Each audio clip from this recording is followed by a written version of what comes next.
Everyone, this is me Laiba वासी once again और आप देख रहे हैं आज पाकिस्तान वर्सेस ऑस्ट्रेलिया का डे 4 का टेस्ट रिव्यू। सबसे पहले तो मैं बहुत ज़्यादा जैसे कहते हैं सरप्राइज्ड नहीं हूँ।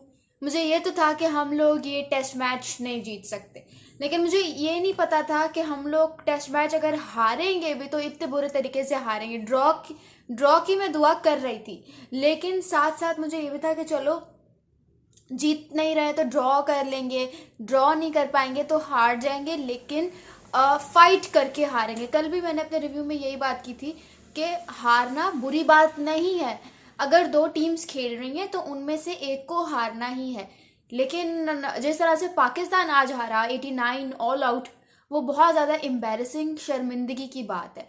यानी कि आप देख लें, आपकी जो टीम थी वो ज़्यादा यंग लड़कों के साथ गई, ठीक है, लेकिन उसमें बाबर आजम थे, उसमें शाहीन शाफरीदी थे, उसमें सरफराज अहमद थे। शाहीन, बाबर और सरफराज कितने एक्सपीरियंस्ड है, लेकिन उनकी अगर इंडिविजुअल परफॉर्मेंसेस की बात करें सो ऑफ नो यूज, कुछ भी डिलीवर नहीं किया throughout the test match. आज के दिन भी बहुत ज़्यादा एक्सपेक्टेशंस थी, लेकिन आज भी कुछ नहीं कर सके तीनों इंडिविजुअल्स। अब सबसे पहले इस पूरे टेस्ट मैच को ज़रा रिव्यू कर लेते हैं। टॉस जीतकर ऑस्ट्रेलिया ने जो है वो बैटिंग का फैसला किया और उन्होंने पहले 487 का बड़ा स्कोर ऑन बोर्ड रखा था। हमारी जब बारी आई तो हम मेरे ख्याल से 200 समथिंग पर ऑल आउट हो गए, 271 पर मेरे ख्याल से हम ऑल आउट हो गए। और फिर अभी भी ऑस्ट्रेलिया के पास जब ट्रेल थी, उन्होंने उस ट्रेल में मजीद इजाफा किया with the likes of Usman Khawaja की 90, मिचेल मार्श की 63, not out of 68 balls. Mitchell Marsh ने 63 नॉट आउट की इनिंग्स खेली ऑफ ओनली 68, और इस तरह से उन्होंने 233 स्कोर करके 460 समथिंग का जो है उन्होंने पाकिस्तान को मजीद एक टारगेट दिया कि आइए अब आप इसको चेस कीजिए सेकेंड इनिंग्स में। उम्मीद तो ये थी कि क्योंकि ऑब्वियसली 460 जो है वो ज़्यादा बड़ी बात नहीं। It was also a very bold movement by captain Pat Cummins, जिस तरह से उन्होंने अच्छा खासा टाइम दे दिया था पाकिस्तान को ये 460 रन्स चेस करने के लिए, क्योंकि आज का अभी आप कह लें ऑलमोस्ट आधे से ज़्यादा दिन जो है वो हमारे हक में, मतलब हम यूटिलाइज करते हैं उसको अपनी बैटिंग के ज़रिए। और कल का पूरा डे 5 भी अगर हम बैटिंग करते तो चेजेबल हो जाता, अगर ये है कि अगर हम दिमाग से खेलते, दिमाग से अगर आप चेज ना भी करते, पूरा चेज ना करते, तो एटलीस्ट 300 तक तो आते, 250 तक तो आते। 89 पर ऑल आउट हो गए। हमने वही एज यूजुअल किया, हार गए हम ऑस्ट्रेलिया में अपना पहला टेस्ट मैच, और इस तरह से हमारी 15th कंसेक्यूटिव डिफीट थी ये ऑस्ट्रेलिया में। अपनी रिवायत को बरकरार रखते हुए हम एक बार फिर हार गए, which is something to be very embarrassed of. Fans 7-7 बजे उठ के मैच देखते हैं कि अच्छा बाबर आजम की इनिंग्स देखनी है, इमाम उल हक की इनिंग्स देखती है, अब्दुल्ला शफीक को देखता है कि किस तरह से खेलते। सऊद शकील जो एक टाइम पे बहुत ज़्यादा सक्सेसफुल जा रहे थे, कंसेक्यूटिव 50s स्कोर कर रहे थे, उन्होंने भी इस सीरीज़ में बहुत ज़्यादा डिसअपॉइंट किया, और किसी ने भी आप देख लें रिस्पॉन्सिबिलिटी नहीं ली किसी भी चीज़ की। Sarfaraz Ahmed came into the squad ahead of Mohammad Rizwan, और उन्होंने भी बहुत ज़्यादा डिसअपॉइंट किया। पहले 3 पर आउट हो गए, आज 4 पर आउट हो गए। तो आज आपको अगर मैं स्कोर कार्ड बताऊं, Abdullah Shafique gone for 2, Imamul Haq gone for 10, Babar Azam gone for 14, Shan Masood gone for 2। सिर्फ इस स्कोर कार्ड में अगर आप 1 to 10 बैटर्स को देखें, उन पर नजर घुमाएं, सिर्फ 3 ऐसे बैटर्स हैं जिनकी डबल फिगर में स्कोर गया। बाबर आजम 14, इमामुल हक 10 और सऊद शकील मेरा ख्याल से 24। सिर्फ ये 3 बैटर्स थे। मतलब आप ये चेक करें कि हमारी तरफ से कोई फाइट ही नहीं थी। वी वर नेवर फाइटिंग, हम फाइट कर ही नहीं रहे थे। हमें बस ये था कि ड्रॉ कर लें, जो कि हमसे वो भी नहीं हुआ। हार जाते आप यार, हार जाते, लेकिन थोड़ा सा तो तमीज से हारते, थोड़ा सा तो आप ऐसे हारते कि ठीक है कोई एम्बेरसमेंट नहीं है। मुझे तो उन लोगों पे हैरत हो रही है जो कहते हैं अच्छा नहीं एक इनिंग से तो नहीं हारे, 36 पर तो ऑल आउट नहीं हो गए। अब ये देखिए, इंडिया 36 पर जब ऑल आउट हुआ था तो उन्होंने वो सीरीज जीती थी। आपने क्या किया है? आपने तो कुछ भी नहीं किया, इंडिया तो जीत कर चला गया। मतलब बंदा ये नहीं कह सकता कि अच्छा ठीक है हमारी टीम में यार वो प्लेयर है जो कि बड़ा स्टार प्लेयर है, टेस्ट क्रिकेट में हमारा नाम रोशन करने वाला है। There is no one in our team जो जाके ऑस्ट्रेलियंस के सामने एक बोल्ड मूवमेंट रखे, whether you talk about in bowling department या फील्डिंग या बैटिंग में, कोई भी आपको ऐसा नजर नहीं आएगा। Test cricket is all about performing in all दो सेक्टर्स, लेकिन हमने ऑल दो सेक्टर्स क्या, हमने एक सेक्टर में भी परफॉर्म नहीं किया। वो सिर्फ एमाबुल की 64 थी फर्स्ट इनिंग्स में बस, वो भी कोई 200 समथिंग डिलीवरीज में से। चले ठीक है, वो आप छोड़ दें, उन्होंने चले उनको आप कुछ ना कहें, because he was the only one to give a fight करते रहे एंड इवेंचुअली आउट हो गए, लेकिन at least he put something on board. बाकियों ने क्या किया, शान मसूद ने फर्स्ट इनिंग्स में okay he executed a positive movement, उन्होंने एक पॉजिटिव इम्पैक्ट रखा बीइंग अ कैप्टन, लेकिन व्हाट अबाउट अदर्स, बॉलिंग ने आपके लिए काम किया। Khurram Shahzad despite being a debutant player, उन्होंने आज भी 3 विकेट्स ली, 3 विकेट्स अपने नाम की, and he is already having the likes of मेरे ख्याल से Steve Smith, David Warner, Marnus Labuschagne, Mitchell Marsh and और भी हैं। आमिर जमाल ने पहली इनिंग्स में 6 आउट कर दिए, और ये दोनों डेब्यूटेंट्स थे।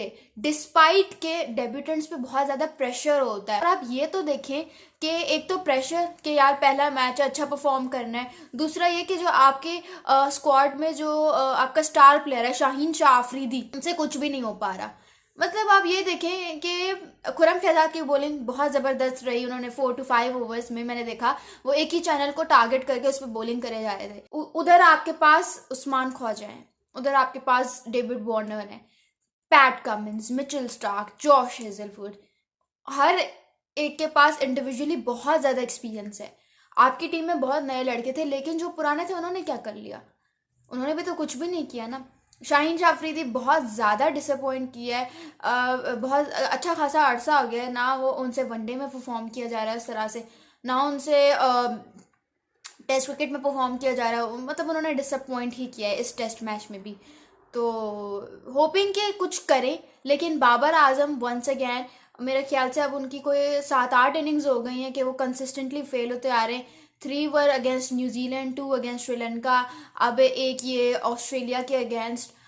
तो देखें, बड़ा प्लेयर वही होता है जो बड़े मैचेस में परफॉर्म करता है, जो अपनी टीम को स्कोर करके दिखाता है प्रेशर सिचुएशंस में। और अगर बाबर आजम को अपना एक बड़ा होने का क्राइटेरिया जमाए रखना है, so he will have to perform. पहले आप एशिया कप निकाल लें, T20 वर्ल्ड कप निकाल लें, आप ODI वर्ल्ड कप निकाल लें, सब में बाबर आजम को एक बहुत ज़्यादा सपोर्ट मिली, but it's high time for him to up perform. अब उनको परफॉर्म करना चाहिए। आप दूसरी बात अगर मैं करूँ यहाँ पे, तो that there is also another factor कि अभी तो पर्थ की पिच थी, इस पिच पे मुझे थ्रू आउट मज़ा आया देखने का, बॉलिंग भी देखने का मज़ा आया, बैटिंग भी देखने का मज़ा आया, क्योंकि ये एक ऐसी पिच है जिसपे डिफ़िकल्टी हो रही थी काफ़ी ज़्यादा बैट्समैन को। पर्थ की पिच थी तो इसमें बॉल सीम भी करता है, स्विंग भी करता है आपका, और मतलब हर तरह से बिहेव करता है with respect to fast bowlers के लिए ये बहुत ज़्यादा फ़ायदेमंद रहता है। फ़हीम अशरफ को सेलेक्ट किया, उनको रखा एज एन ऑलराउंडर, क्या कर लिया उन्होंने? दोनों इनिंग्स में ना बॉलिंग में कुछ किया ना बैटिंग में कुछ किया, बॉलिंग में बल्कि वो अपोजिशन से प्रेशर ही ले ऑफ करते रहे। Pakistan is struggling, test cricket ऐसा लग रहा है खत्म हो चुकी है पाकिस्तान की। सबसे टॉप पर आता है टेस्ट फॉर्मेट, फिर आता है आपका वनडे, फिर आता है आपका T20। हम उल्टा चल रहे हैं, हम T20 में ठीक है परफॉर्म कर लेते, हमसे T20 में हम ठीक है परफॉर्म कर लेते हैं, हमसे वनडे में परफॉर्म नहीं किया जाता। वर्ल्ड कप में एक्सपोज होकर रह गई आपकी टीम। टेस्ट क्रिकेट में तो आप नाम ना लें, श्रीलंका से जीतने के बाद we were on top of the world test championship table with 100%, लेकिन अब ऐसा लग रहा है कि बहुत बुरा होने वाला है। There is something very worse waiting for all of us.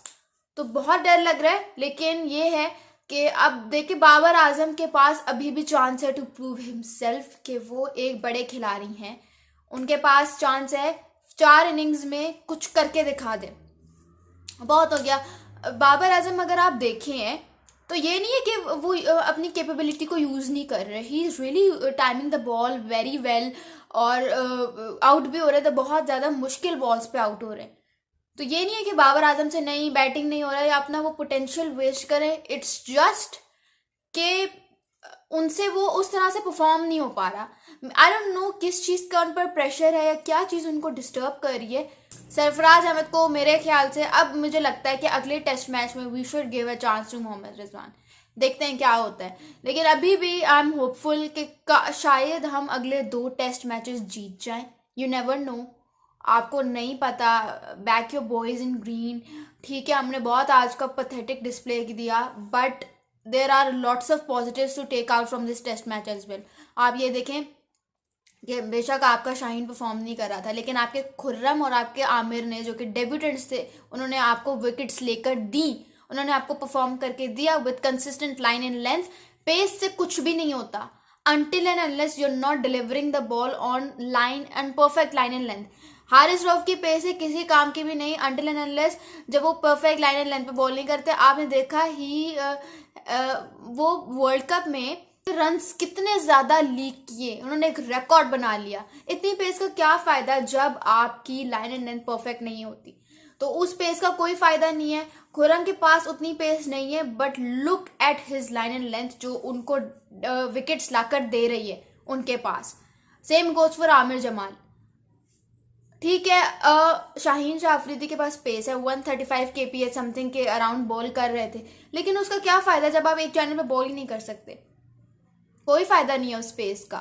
तो यहाँ पे आपको देखना पड़ेगा, आपको कंसिस्टेंट रहना पड़ेगा अपने उस चैनल के साथ जिस पर आप बॉल फेंक रहे हैं।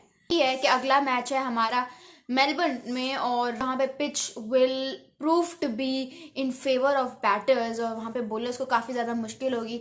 लेकिन आज एक और चीज़ भी हुई, नेथन लायन की जो है वो 500 विकेट्स कंप्लीट हो गई। आप सिर्फ ये देखिए कि ऑस्ट्रेलिया जो है उधर की सारी पिचेस फास्ट बॉलर्स को फ़ायदा देती हैं, फास्ट बॉलर्स के लिए ज़्यादा बेनिफिशियल साबित होती हैं। फिर नेथन लायन ने कैसे 500 विकेट्स के क्लब में अपना नाम बना लिया? It's because of his quality that he holds, it's because of his class that he holds.